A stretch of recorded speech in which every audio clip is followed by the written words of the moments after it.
Sur la scène internationale maintenant, est-ce que la diplomatie va être en mesure de régler le conflit violent là, entre l'Iran et Israël qui dure depuis 8 jours? C'est ce que la communauté internationale espère. Il y a d'ailleurs des discussions présentement qui ont lieu aujourd'hui en Suisse.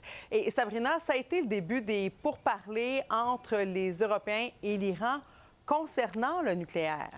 Oui, voilà. Donc, ça se passait du côté de Genève, donc comme tu le disais, en Suisse. Donc, on avait le chef de la diplomatie iranienne, de même que ses homologues qui provenaient notamment de la France, également de l'Allemagne et du Royaume-Uni.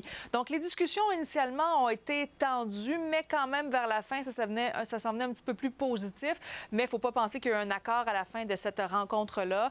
Il n'y en a pas du tout, à tout le moins, pour l'instant. Il faut comprendre que ce n'était pas une réunion entre alliés aujourd'hui, parce que justement, on va aller voir qui sont les alliés, en fait, de l'Iran. Alors, on a notamment, plutôt la Russie, la Chine également et, par exemple, le Liban, qui sont avec le Hezbollah, qui sont des alliés, par exemple, de l'Iran. Si on regarde du côté d'Israël, là, on est plus au niveau de l'Union européenne. On peut voir notamment du côté de la France, le Royaume-Uni et aussi, bien sûr, les États-Unis et également le Canada. Il y a quand même le président de la France aujourd'hui qui a dit qu'il s'attend que la diplomatie gagne dans ce conflit-là et qu'il est très conscient de la menace nucléaire de l'Iran.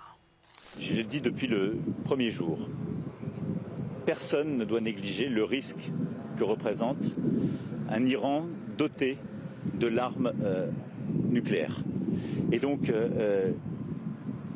c'est un vrai risque, c'est une vraie menace. Donc oui, le nucléaire iranien est une menace et il ne faut aucun laxisme en la matière.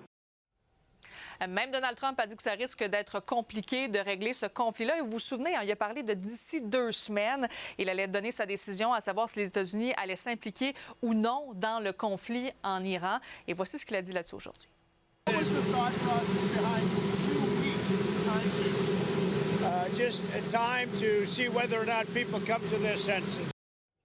Bon, pendant ce temps, il y a des soulèvements, notamment en Iran, mais aussi au Liban.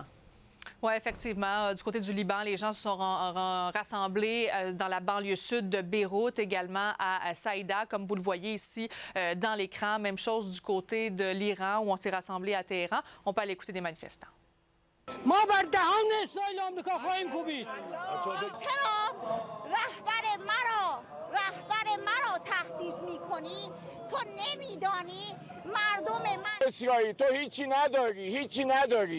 تو قاسبی، تو بیدینی، کودک‌کشی، آدم‌کشی، زن‌کشی، همه رو می‌کشی، تروریست.